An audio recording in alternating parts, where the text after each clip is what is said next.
right, hello everybody, it's Dr. Weber, and today we're going to talk about curriculum development and lesson planning. Specifically, we're going to talk about target games, striking and fielding games, invasion games, net and court games. Okay, so basically all the sports skills we teach in adaptive physical activity, whether it be in adaptive physical education, unified PE, or general PE, they're all going to be the same sports skills we're going to teach all individuals regardless of disability, but we may just have to adapt the equipment. We may have to have supplemental aids.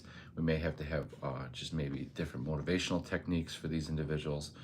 So I like to teach the skill theme approach when I'm teaching individuals with disabilities at all levels. I don't believe in using a teaching games for understanding approach.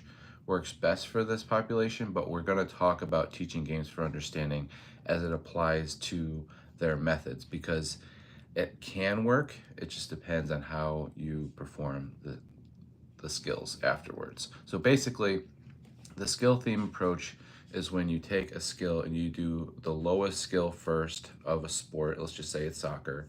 So you might begin by some easy dribbling techniques. Then it might evolve into dribbling while running or at different speeds, or you have to maybe do specific challenges while dribbling. So notice how those progressions or extensions of the exercises get further and further. Then you might go into passing, and then those might have progressions and extensions, and then you might go into a group game, and those will have progressions. So you're going from individual skills to partner skills to group skills. I like this best in adaptive physical activity. It's what works best for me. But then there is teaching games for understanding approach, where you will start the game. So you get started playing soccer or a mini game, and then you stop the game. You talk about how the game is supposed to be played, and then you go and create and you perform skills and drills related to the game, and then you go back to gameplay. So it's kind of like a reverse approach. But since teaching games for understanding is mainly just for sports, it doesn't really come with some type of warm-up strategy. So I like the warm-up strategy of using fitness as a warm-up, or dance or kickboxing or other creative movement skills as a warm-up, and then getting into the sport. So we're going to talk about that today. So the learning outcomes, you should be able to discuss and plan games and sports utilizing the teaching games for understanding model. You should be able to use the skill theme approach as well. You should be able to discuss and plan activities using appropriate skill sequencing, so starting off with easy skills before the harder skills. You'll be able to discuss and plan activities related in these invasion, target games, and net wall games. You'll be able to discuss and plan activities, games, and progressions for a variety of sports skills. So we'll talk about specific skills, and I'm going to show you video of our classes performing these skills. So make sure you stick around later, or you can check those out if you want to scroll ahead. Discuss and plan sport activities for individuals with and without disabilities. So we'll talk about how you have unified PE, and basically the lesson plan approach that I typically use is unified PE. When it comes to adaptive PE, that's going to be more of an IEP, and so those are going to be more individualized. And then when you have something like general PE, you'll have a couple students with disabilities, and you'll talk to their special ed teacher, or you'll go to their IEP meeting, and you'll find out what skills they need to learn in your class. So you'll just make sure that you monitor those skills in your class. And typically they'll have social, cognitive, and psychomotor goals. And then you have what I call unified PE lesson planning, which is when you basically use a skill theme approach, and you also have a fitness warm-up, and that's what we'll talk about today. We're going to discuss and plan modifications related to disability in order to maximize participation and success. So the last PowerPoint, we went in depth on the different disabilities and the different sports and the different ways we can modify and adapt those, but we'll talk a little about that again today. So we're at lecture number 8. We have one more lesson planning lecture on aquatics, and then we will have we'll get into effective and structure for behavior change. So The teaching games for understanding model is more of a secondary, a general PE model. It may work in adaptive physical activity or unified PE or IEP strategy. So, you could take this and utilize it with people with disabilities. But I tend to use a skill theme approach, but we're going to talk about both. So basically, initially students participate in a full or modified game. At this stage, formative assessment takes place. So you take basic assessments like, are they getting too close to each other? Who is how are they passing the ball? How are they dribbling? Are they communicating? That type of thing. And you see kind of like what each learner might need to do. Now, obviously, this is for high school students, because if it was elementary, we wouldn't just throw them into a soccer game. I wouldn't expect. You could also just do a low organized game that is related to the sport, just to get them moving. So just start with some type of low organized game, such as Hungry Hippos if it's soccer. So when kids dribble to the middle of the court and grab a soccer ball and then dribble back to their station, if there's 10 stations around the gym with 3 or 2 students at each station, and take turns dribbling it back. So that could just be a low organized game. And then you could just assess their dribbling techniques and also their group skills and their ability to kind of collaborate and cooperate in a group setting. So then game appreciation. So then you'll give students a chance to enjoy the experience of learning through gameplay. So just allow them to kind of play the game, have fun through it. So if it's a low organized game or the actual sport.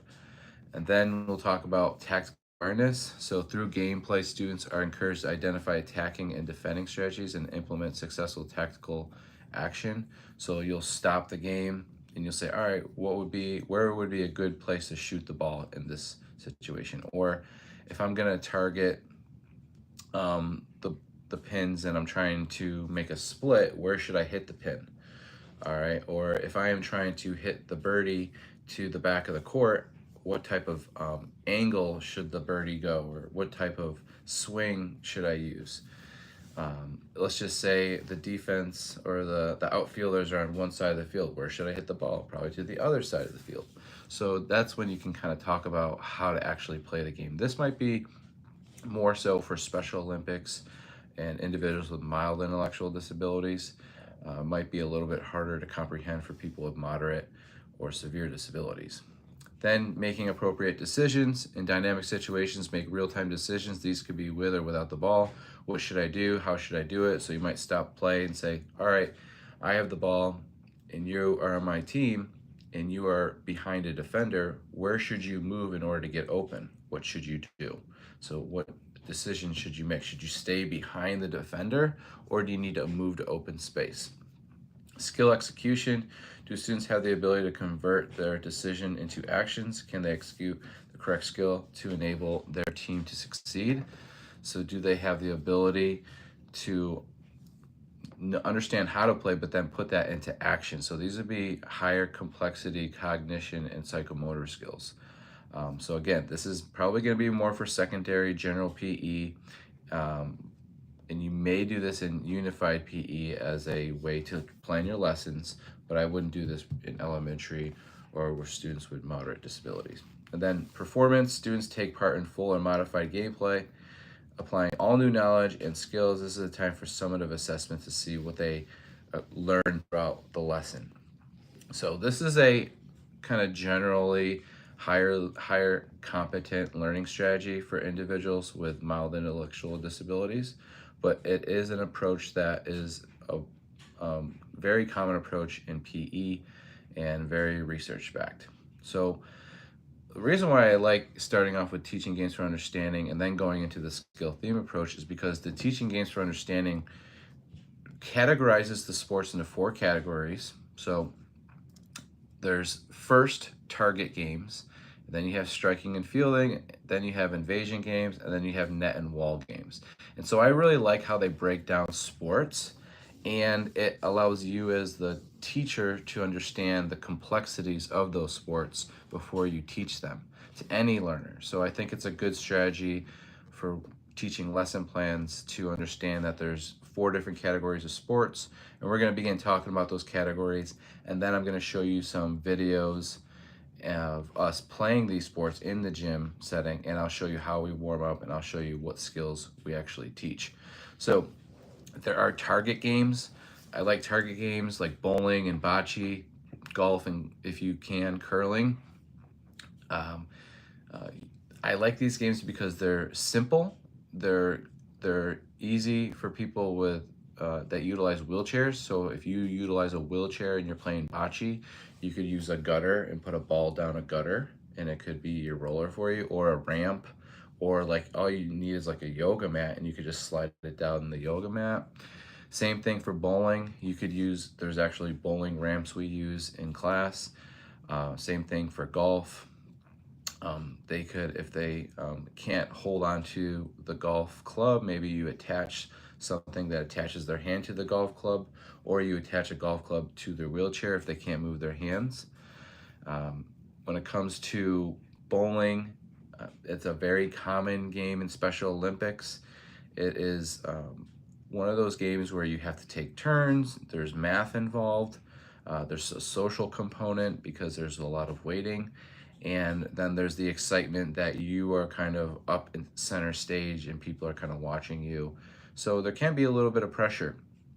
Bowling, you know, you use 8 to 16 pound balls, so you might be using a lighter ball, or maybe you're using just like a gator ball or a Nerf ball. If you're in the gym setting, you're probably going to be using foam pins and making sure that the pins actually fall down. Sometimes they might be too heavy and they don't fall down, and that doesn't really help.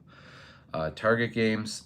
In target games, a player either throws, slides, or strikes an object with the goal of having object land closest to or in a designated target. Something like cornhole or can jam would also be a target game. Disc golf. Target games can be in form of either team sport, individual sport, subcategorized into being either unopposed, golf, archery, 10-pin bowling, or opposed, lawn bowling, curling, and shuffleboard. So, common tactical problems is the proximity to target, avoiding obstacles, creating a dynamic reaction. So when it comes to proximity to target, so if they're not able to underhand throw a bocce ball, maybe you give them a lighter ball in place of a bocce ball. When it comes to bowling, if they're not able to get close to the target, maybe you move them closer to the pins. Same thing with golf. Avoiding obstacles, so it could be the fact that they might not be able to walk, so they might have to roll their wheelchair and then roll the ball or push the ball through a ramp. When it comes to preventing scoring or defense, defending space, objects, and scoring positions, getting last shot. So those are just basically for the competitive sports. When it comes to levels of tactical complexity, you have scoring, you have preventing scoring in some cases, and then you have avoiding obstacles, getting last shot, and then creating a dynamic reaction. So you can also restart play when it comes to target games. So there's a stop and start component to these games that are interesting, that like a game like hockey doesn't have as many stops as something like bowling. We have striking and fielding games. Okay, these are when in striking and fielding games, players on the batting team must strike a ball with sufficient accuracy and power that eludes players on the fielding team, and gives the batter time to run between two destinations or wickets, so something like cricket. To prevent scoring, players on the fielding team must position themselves so they can gather and return the ball to the base or wicket to which the batter is running before they reach it. So softball, baseball, rounders, cricket. We typically play softball in adapted PE. We don't tend to use a hard ball. I haven't played cricket or rounders yet, but there are striking and fielding games that we play, and we'll show you a video of us playing softball. Invasion games. These are the most popular games. Okay, invasion games, teams score by moving a ball object into another team's territory and either shooting into a fixed target, goal, or basket, or moving an object across an open-ended target across a line. To prevent scoring, one team must stop the other team bringing the ball into their territory, attempting to score. Handball is another invasion game that's not on here. Lacrosse would be another one that's not on here. We have football, hockey, basketball, and I'm going to show you some resources and guides all on those today. All right.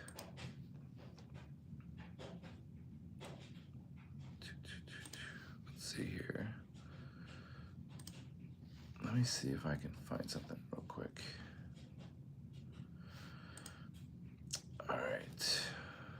I need to find the slides here. Let's see if I can find it. Lesson planning. All right. I have some, oh, there we go. Okay, teaching resources. I'm going to copy that real quick. I'm going to add it in here, and then we're going to get restarted. Sorry about that. There we go. Okay, go back to invasion games, slideshow. Let's go back to unpause. Let's see. Your screen sharing is paused. Oh, sorry.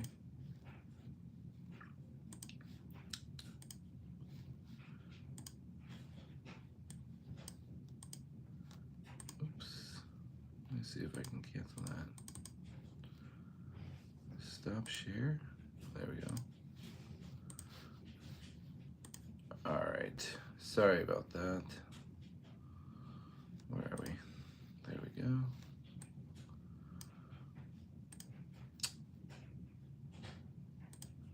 All right, back to invasion games. We're gonna go over some football, hockey, and I'm gonna have some guides to actually show you, as well as video from class. There are net and wall games, so these are things like tennis, badminton, volleyball, squash. Pickleball would also be in there. These involve a net or a wall. In net and wall games, teams or individual players score by hitting a ball into a court space with sufficient accuracy and power that their opponents cannot hit it back before it bounces, so such as badminton and volleyball, or twice, such as tennis and racquetball and squash. So in adapted PE, we typically allow the ball to bounce as many times as possible. We try to use bigger rackets, bigger birdies, lighter balls, balls with bells inside of them, lighter beach balls for volleyball purposes, or balloons. And balloons and rackets usually help individuals with disabilities when it comes to coordination and people that lack balance or who have low reaction time. So we've talked about the curriculum models.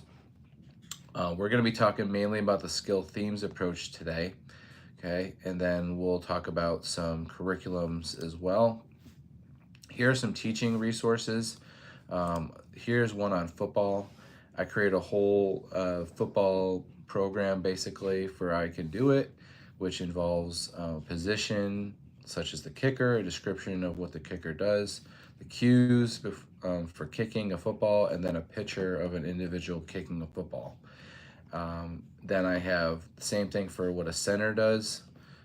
So same thing what a quarterback does, same thing for what a wide receiver. So I go over the positions, the main positions, and then we go over the skills of each position. So I start with center. So if you're a center, you need to have your feet wide, one hand on your knee, one hand in the dirt.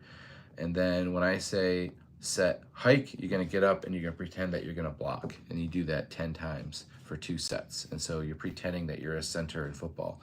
Why would you start as a center in football as your first skill if you're teaching it? Well, because that's the first person that has the ball. So you're teaching them kind of like a storyline of football to help them also learn how to play football. So this is more of a skill theme approach.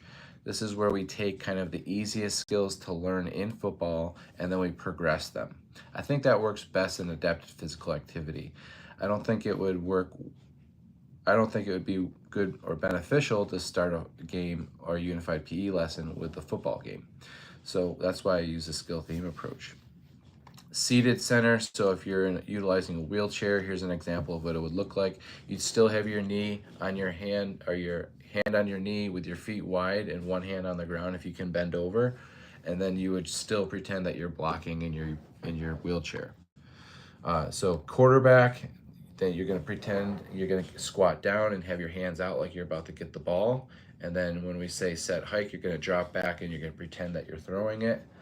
So we're just going over the actions of the football players before we give anyone any piece of equipment. And then that way everyone can be learning the skills of each position. You don't need any equipment. You can do this at home, and you can teach them how to do this at home as well by giving them this guideline. Here's an example of what it looks like if you're in a wheelchair. So you're still trying to act out the quarterback throw by bringing your hands out and throwing the ball in your wheelchair.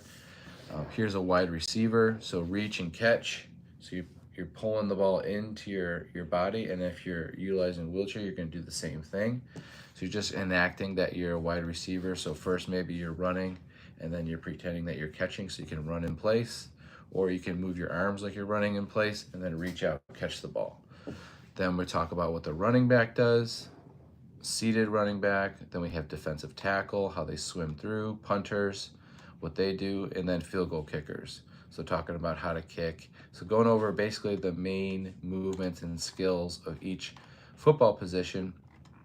And then for this lesson plan, I actually did some body weight fitness with them after, as well as some stretches for both seated and people that can utilize the ground. So people that can go on the ground, and so for people that utilize wheelchairs. So this was just like an at-home football lesson plan. Here's my basketball guide. I want people to start with the ball in between their feet and I call this penguin. And I do this because I want them to not be dribbling the ball. Because if you have one person dribbling the ball, then everyone wants to dribble the ball. So tell the students when you're teaching basketball to put the ball in between their feet, create a circle, and then start your basketball skills. So the first thing I'll do is just have hand taps where they're like tapping the ball like a drum. So if you utilize a wheelchair, you can do that. And you're gonna notice that all the skills can be adapted. So hand taps, you're patting the ball. You can be sitting on the ground for this exercise. You can be kneeling, you can be standing, you can be sitting down with your feet open. After hand taps, it's ball taps. So ball taps is when we're gonna tap the ball side to side while we're standing up or while we're seated. So we're not drumming it per se. Now we're going side to side. After ball taps, we'll do backspin, toss, catch. So we're gonna do a backspin and then try to catch it. Backspin, try to catch it. Then we're gonna do a twirl spin around hand. So just allow the ball to spin around your hand. So we're just getting them comfortable with the ball. We're thinking of how many skills we can do before we have to start dribbling, and then we'll get into dribbling skills. Okay, then we have pizza pie spin. So we're gonna throw the ball up in the air like it's a pizza pie, let it drop, and then we're gonna catch it. So we're gonna show them that when there's spin on the ball, when it drops, sometimes it's gonna move or rotate or go in a different direction. Then we're gonna perform a two-hand pound. So we're gonna take the ball with two hands with wide feet, and we're just gonna bounce the ball with both of our hands. So we're gonna head down or look forward or look straight up at the teacher while you're doing this. So those would be the options for where your head should be. And then after two-hand pound, knee level, then you do right-hand pound at knee level. So just a right-handed dribble, then just a left-handed dribble, then a right-handed dribble at hip level, then a left-handed dribble at hip level, and then a right shoulder pound or shoulder level dribble with your right hand. Same thing with your left hand. Then we're gonna do a low crossover. After a low crossover, we're gonna do a medium crossover. So at shoulder level, and then a high crossover above shoulder level. Then we're gonna go into sweeping right, sweeping left. These around the world or around the body, thigh taps, scissors around the body. And these are just some challenges that you can perform that kind of progress as you get higher and up. So you just want to start with your basic skills first, and then you can get into something like sharks and minnows or red light, green light, or passing, or any other type of low organized game. Here's my soccer skills that I like to teach. I have a lot of different information here. Basically, the first skills I teach in soccer are basically trapping with the right foot, trapping with the left foot, heel to toe, so just kind of maneuvering the ball from the heel to the toe, so just getting them used to the ball just being on their foot. Circle the ball with your foot, tick-tock, so side to side. So sometimes I'll use a line on the court and I'll tell them to dribble the line side to side across the line. We have toe taps, drop and trap, so you tell them to pick it up and then just drop it. Then you have juggle ball with knee or foot. If they can't juggle it, maybe just have them tap their thighs. And I'll show you some examples of this when we get into the video. Penguin squeeze and walk, so try to walk around like a penguin, and then some other challenges here as well. And then I have some stations for soccer and assessments for soccer as well that you can use. And then obviously, if you have taught soccer before in the past, this should be familiar, but if you haven't, then you probably want to spend some time learning some of the soccer materials. Here's a hockey guideline, some progressive skills in hockey. So, for example, starting with a balloon and string for the most severe disabilities, all the way to a balloon in hand, and using your body and your whole entire body just to hit the balloon. Throw the balloon, underhand roll the balloon. These are all just kind of skills you need to be able to do before maybe a racket in a balloon or a noodle in a balloon. The noodle and balloon becomes a longer noodle in a balloon, and then that becomes a hockey stick with a rope attached to it, attached to the ball. So for someone that doesn't have the ability to move outside of their wheelchair, you might want to attach the ball to a string to the hockey stick so that it stays near their hockey stick. You can also do roller hockey. You can also use the scooters and the short hockey sticks. You can have them maneuver around cones, around squares. You can use 2 cones and a noodle to make a net. You can use that for accuracy. You can use those agility ladder drills to use, hurdles. You can use a hurdle to dribble or puck handle a ball through a hurdle, or you can pass through a hurdle. So these are just some skills and drills that you can learn in hockey. I'll show you some hockey videos as well. Here's some lacrosse guides and lacrosse videos I have. I have some softball, Special Olympics guide, and then I also have a volleyball guide with volleyball videos, okay? So those are some teaching resources I have for people that have not taught sports before, and we're gonna show you some video of those sports. Remember, when it comes to teaching sport education, you wanna make sure that you design appropriate warm-ups. So remember, read that article in Warm-Ups in Fitness. I have a copy of the Bodyweight Workout Guide here, which goes over all your movement buckets. Okay, so when you're starting off during your warm-up, start with something like breathing, mobility, stability, and dynamic stretching. I have a playlist of each here. Just click on the playlist and be underway. After you do your movement bucket, you want to go into your plyometric or power bucket, which includes plyometrics, agility, or reaction time. This would be the 2 buckets I would perform before your sports. Okay, so making sure if it's, especially in high school or middle school, when you're teaching sports, you want them to go through kind of like what they would do at a soccer practice or a basketball practice. They get warmed up, they do specific drills and skills to get their body moving, especially the plyometrics. So let's go ahead and click on one of these plyometric links, because jumping, hopping is going to be really important for people that play sports to prevent injuries of their knees and ankles. So all these no equipment plyometric training videos, these are all different activities that you can perform before your sports skill for the day. So remember, the movement and power bucket. You can do a little bit of strength in your warm-up if you want to. You could probably use the strength portion in your dynamic stretching, because dynamic stretching includes things like push-ups, sit-ups, squats, lateral squats, lunges, and things like that. So I would consider that strength.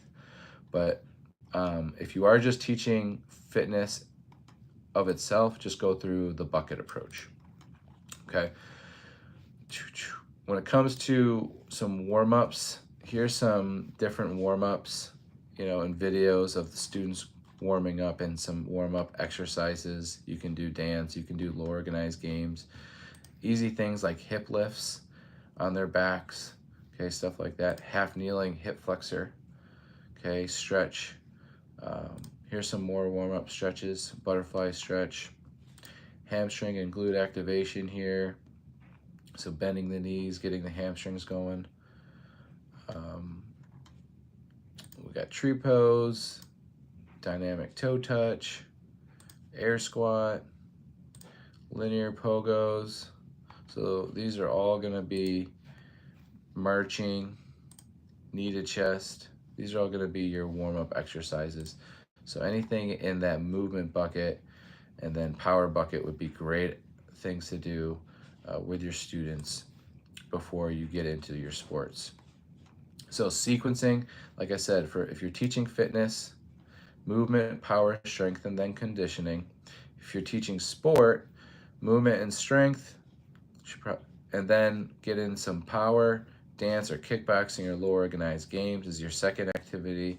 And then when you teach the sport, start with individual sport skills, then do partner, then group drills, and then do mini games or low organized games specifically to that sport.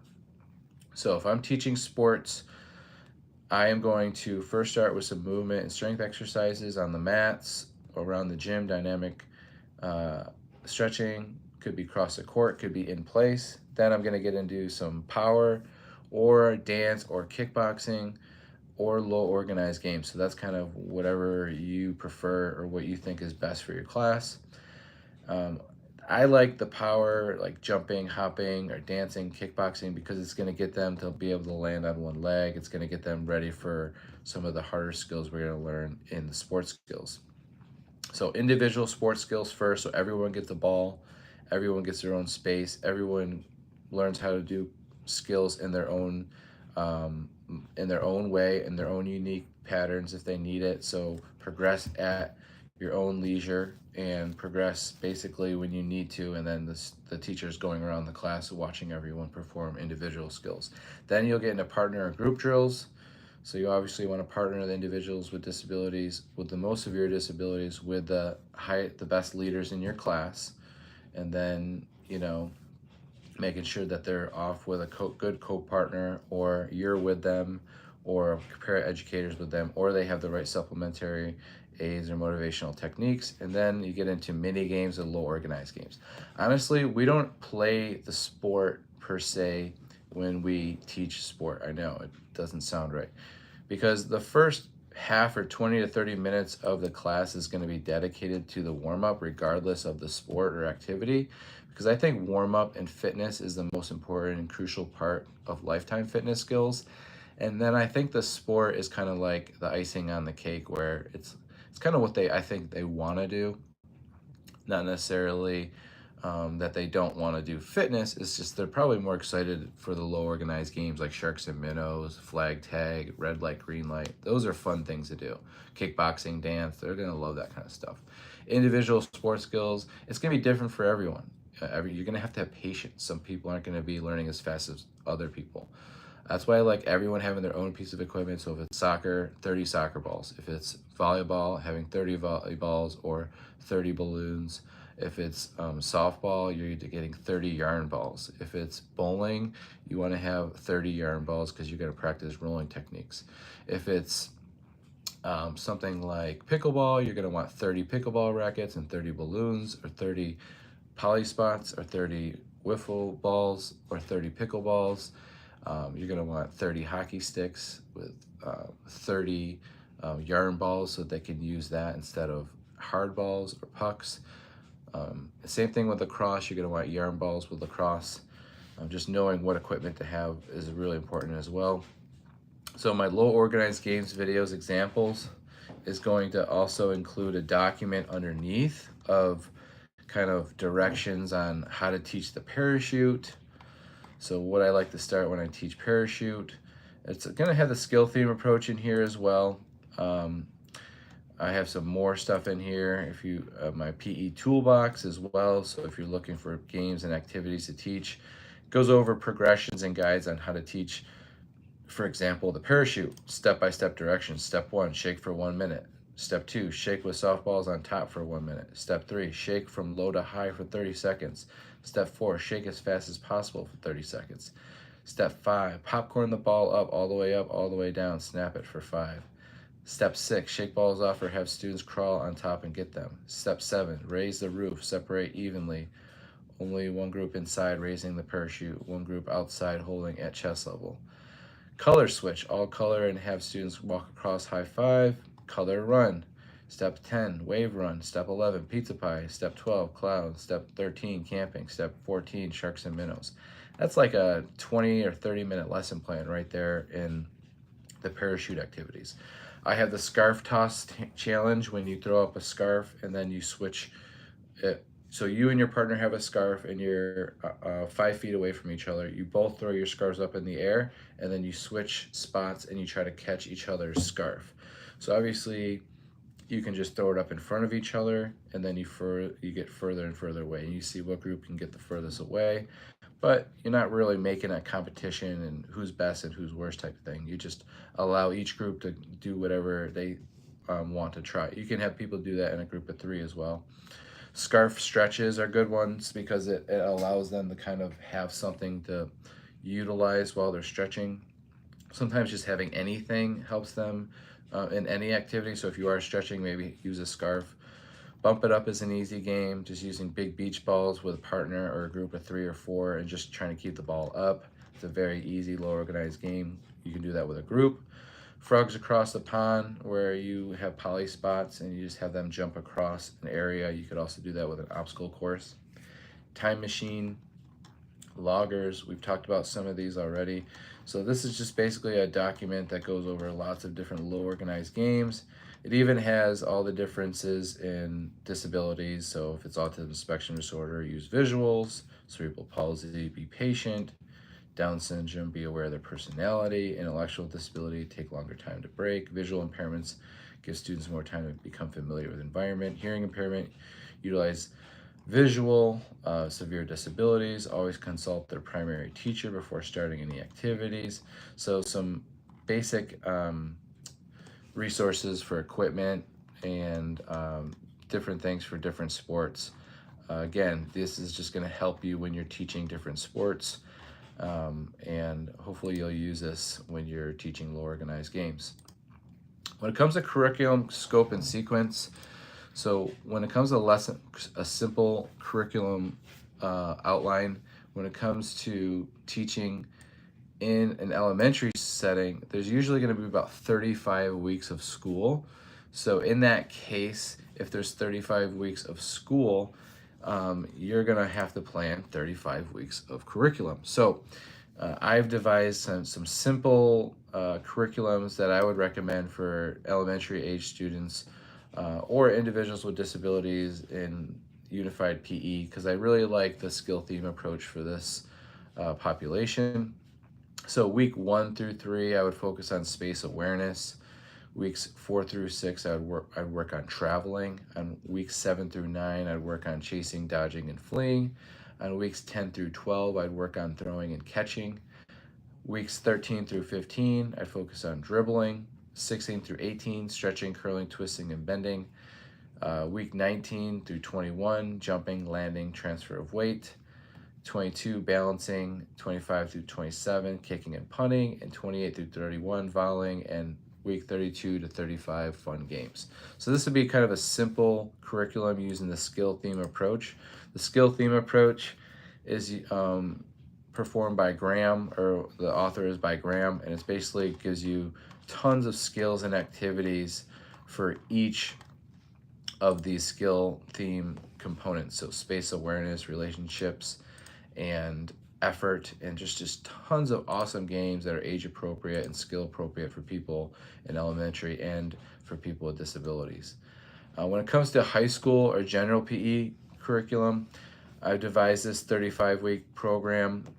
Basically, this is my unified PE curriculum that I use for my classes, but I created a 35-week program in case you're teaching this in a high school setting. So I typically teach 10 weeks, 10 to 11 weeks, 10 to, yeah, about 10 to 13 weeks a semester for a unified PE class that includes about 12 individuals without disabilities and about 15 people with disabilities, or 15 to 20. So some students have 1 to 2 mentees. And so we plan, I plan a different sport skill each, or a different skill theme each week. Because since I only have 10 weeks and my students, my college students, are only there for 10 weeks, I want them to experience every single sport possible. So we don't spend 3 to 4 weeks on a soccer unit like you would if you had a unified PE high school class, because you would have already done that. You'll have the same teaching aids. I have different students that come in each semester, so I want them to experience every sport. So the only way to do that is to teach a different sport or activity almost every single class. But if you're teaching it for 35 weeks, you're going to have to extend each of those skill themes a couple weeks. Okay? So, for example, weeks 1 or day 1, I'm going to have the games and assessment. So, I'm going to have some fun games that get to know you. I'm also going to do any type of fitnessgram or TGMD assessment that I want that day. If I'm teaching that in a unified PE high school setting, I'm going to do that for 3 weeks. First day will be fun games. The second and third week will be primarily about assessment.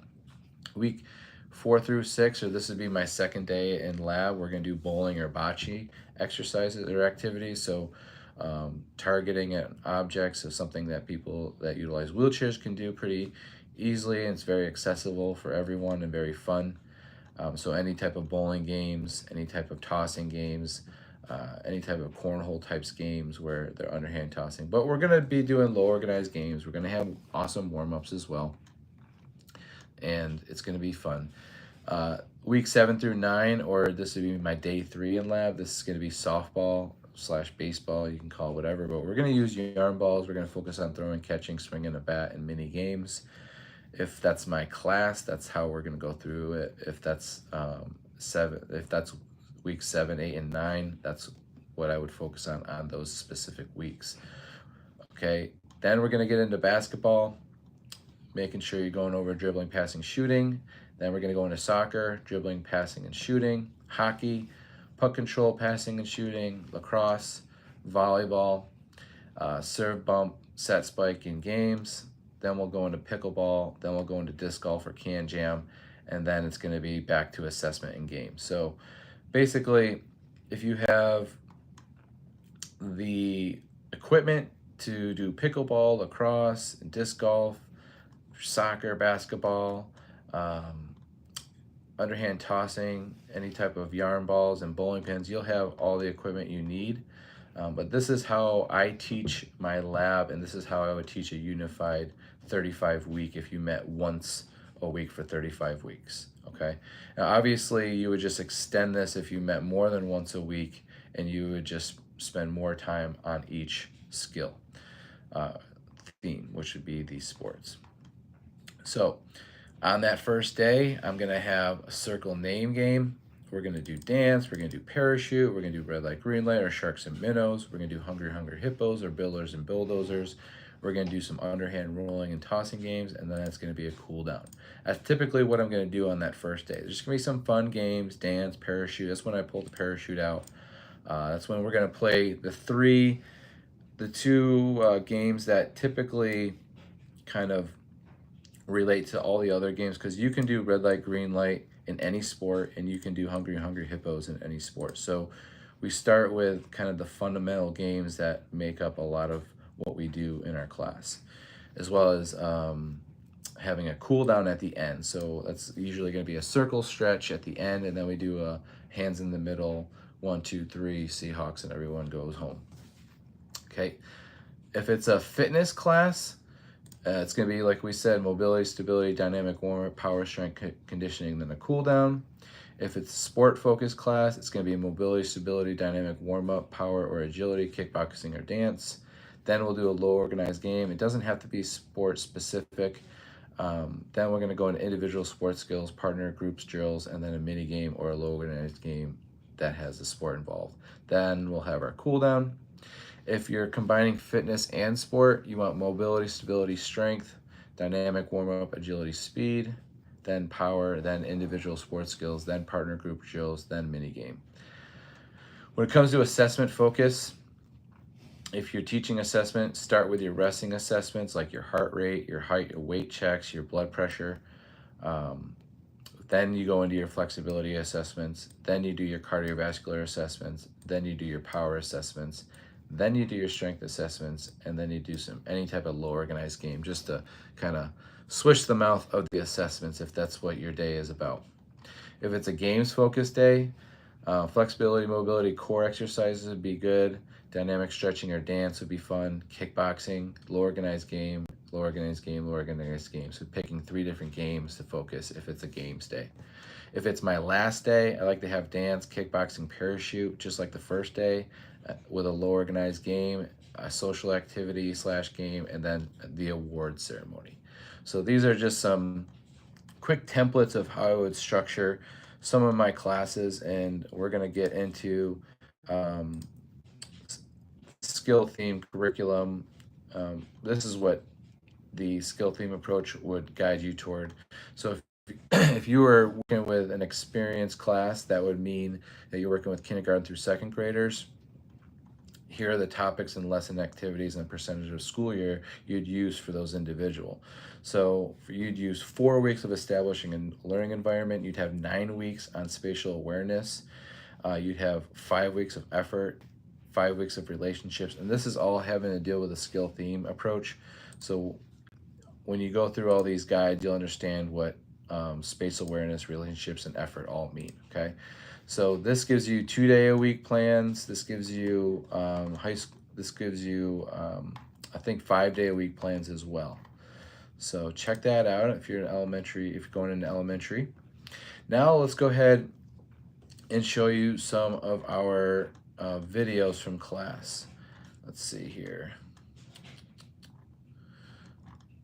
Let's see, do we have them here? Where are we?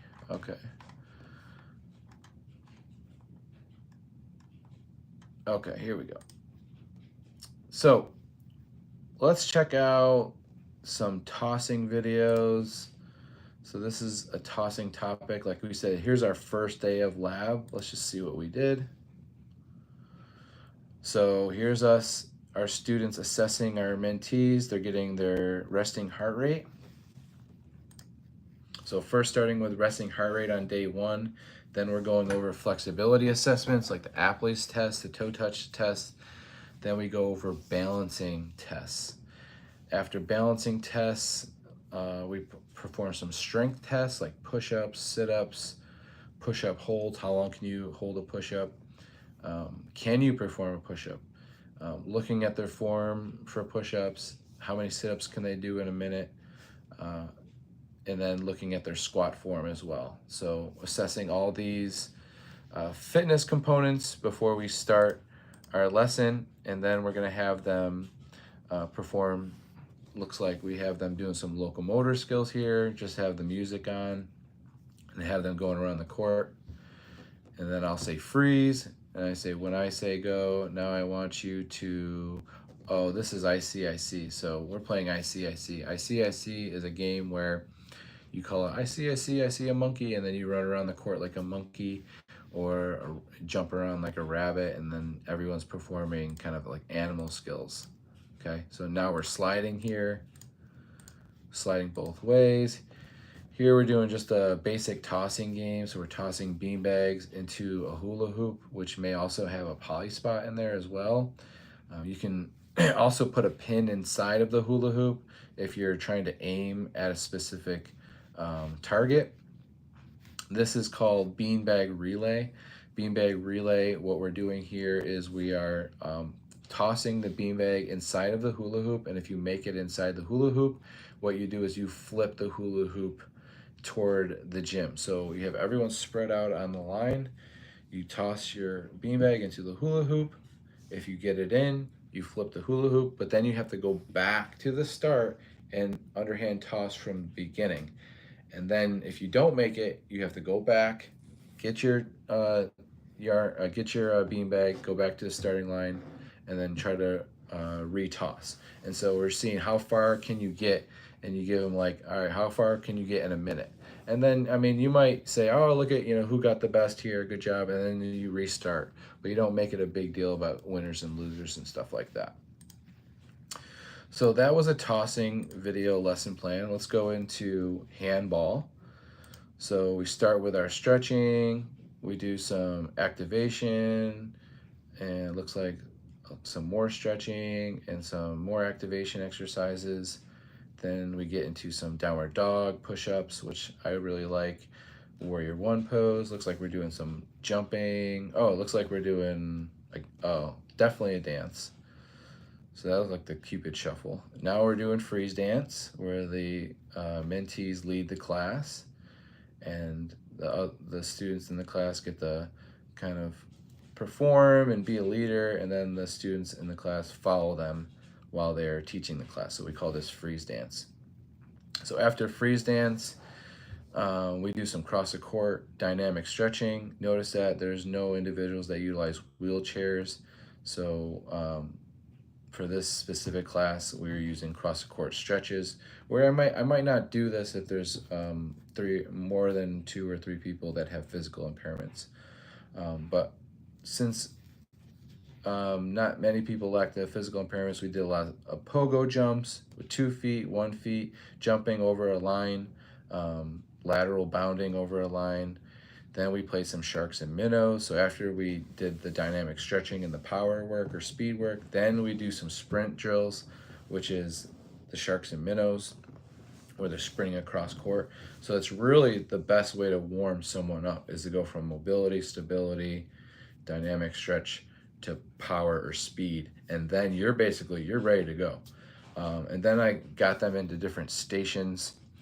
These are softball stations. So one station we have is you run the bases of the station. Another station, they are targeting pins for underhand throwing. Another station, they are swinging a bat at a hula hoop, which is on the wall. And then another station, they are throwing it to a group of students in a circle. So you have different components of softball. This is a stations approach. I wanted students to get both the skill theme approach and station approach viewpoints. So showing you that you can break down the skills into stations, and you can have 4 quadrants in the gym. This game right here is called batters and fielders. This is where we have about 4 to 5 groups of batters, and they hit the ball out to the gym, and then there's the fielders, and they have to get the ball and put it inside of a hula hoop. The people that bat, they run to the base, and then they run back to home plate. So it's just only one cone they have to run to, and they run back. And they see how many times they can go back and forth until the fielders get the ball in the hoop. So we call that batters and fielders. Here is hockey. Show you a hockey example. So starting off with some stretching. If you notice that they don't move that well on the mats, then you can just skip the stretching and go straight to the dynamic stretch or dance. Here we're doing some fitness exercises with medicine balls, and we have some dumbbells out. So again, using that warm up as a means to teach fitness to people with disabilities is probably the best approach. Then we go into our dance. So we're doing, looks like, I don't know, it could be the cha-cha slide there.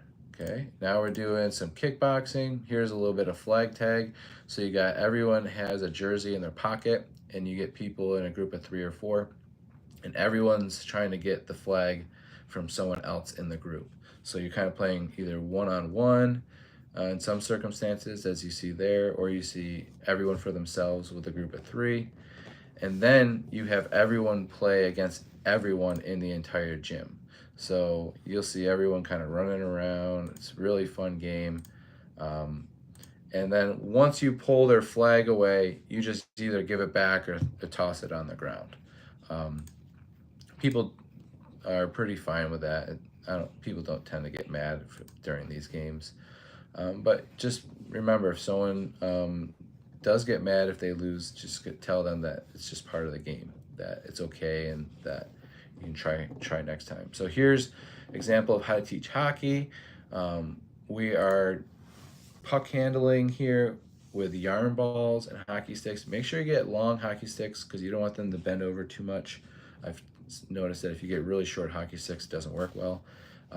Make sure they're holding the hockey stick right, or make sure the blade is on the ground at all times, because if they lift that blade up, that they can hit somebody in the face with it. This game looks like we're playing sharks and minnows, where you might have 1 or 2 people trying to knock the yarn ball out of the court. Here we have groups of students passing the yarn ball back and forth to each other, or using 2 noodles to kind of pass the ball through. Here we have some target stations where the students are trying to hit targets off of cones with their yarn balls. Okay, and then we have some shooting stations with some hockey nets. And then we have them dribbling through cones and shooting at the net. And, oh, he's not supposed to do that. Watch out. Making sure that the hockey stick stays on the ground or they go to the penalty box. All right, so here's an example of some basketball. Again, students are warming up. Squats, sit-ups, hip lifts are all great favorites. Cat and cow, downward dog. Looks like we're doing a little bit of just some relays here. Okay, just running down and back, doing some tempo runs after the warm-up, which is a great way to hit the power bucket, getting them to do some sprint drills. Got some kickboxing here, some dance, and then we get into the basketball skills, so they're starting to do their dribbling. So this is more of the skill theme approach. Here's the ball taps. Then we have around the world, dribbling in left hand, dribbling red light, green light across the court. So doing basketball, red light, green light. Then it looks like sharks and minnows, basketball. Then it looks like group basketball passing. Okay, more passing, so chest passing. Now we're doing some defensive drills. So frog in the middle. You got one person in the middle and you got people passing around them. You can do that in soccer.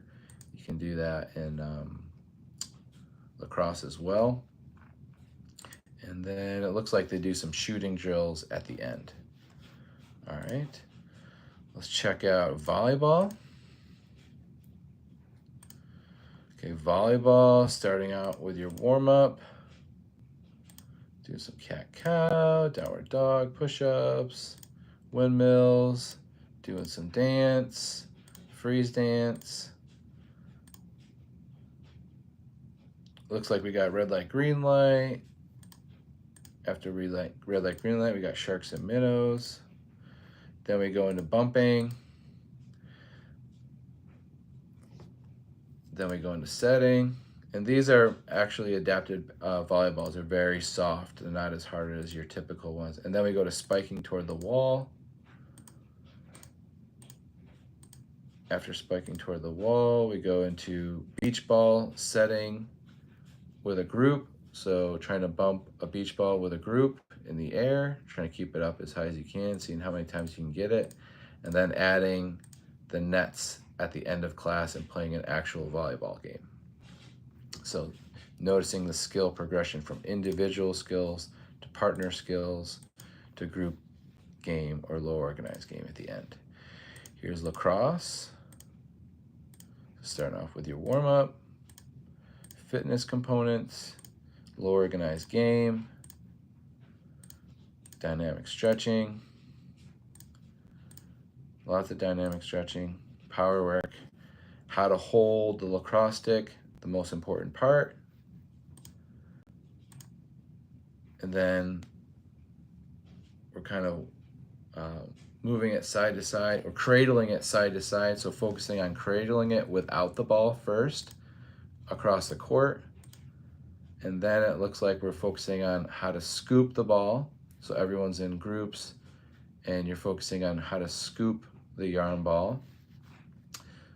So after learning how to scoop, we do Hungry Hungry Hippos. And when you get the ball, you have to put it in your ice cream cone. So I believe this was like called Ice Cream Cone Sunday or something.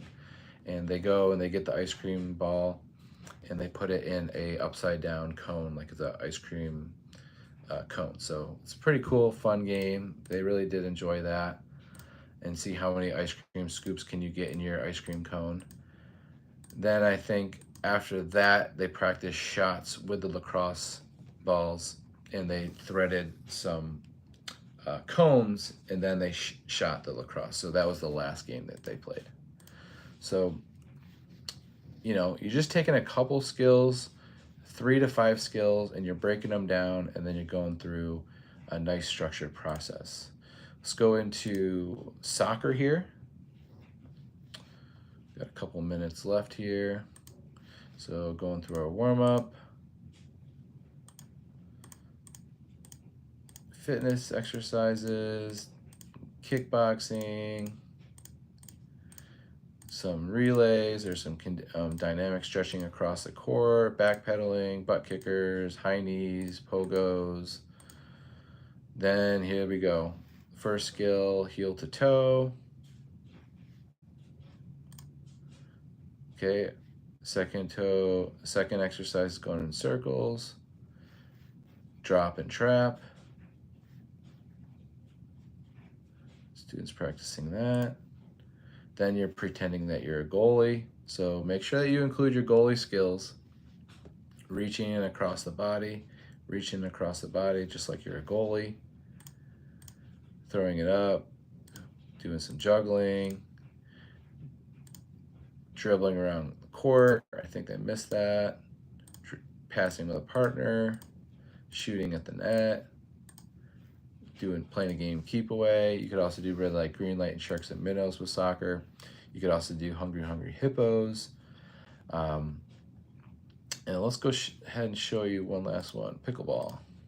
And then I'll show you our last celebration day. So pickleball, go through our warm-up. We did some kickboxing, we did some dance, did some flag tag, and then we got into pickleball. Okay, started with the poly spot on top of the racket, so you're flipping the poly spot like it's a pancake, so just getting them used to holding the racket. Then giving them a wiffle ball. So here's some examples of them flipping the pancake or flipping the poly spot. And then you're going to have them just try to balance the wiffle ball on top of the pickleball racket. And then you're just going to kind of shake it around and bounce it on the ground. Move around while you're bouncing it. Move around while you're kind of volleying it in the air, or bounce it on the ground. Red light, green light with the pickleball rackets. So a low organized game. And then focusing on serving and volleying at a station with a group. So that's the progression for pickleball. And I have all these resources and lesson plans. If you need one, I can send it. I just have the videos on this. If I haven't updated this yet, it will be updated eventually. I'll add in all the lesson plans, okay? So this is the visuals and guides I use when I'm planning my teaching. If you want more resources, just send me a message and I'll get you as much as I can. I also have this document here with 24 lesson plans and videos, and that goes over the lesson focus, the video, and the lesson plan. So I have lesson plans for all of these. These are using an older lesson plan template, so just consider that. Thank you for watching. Our next lecture will be in aquatics. and I appreciate it.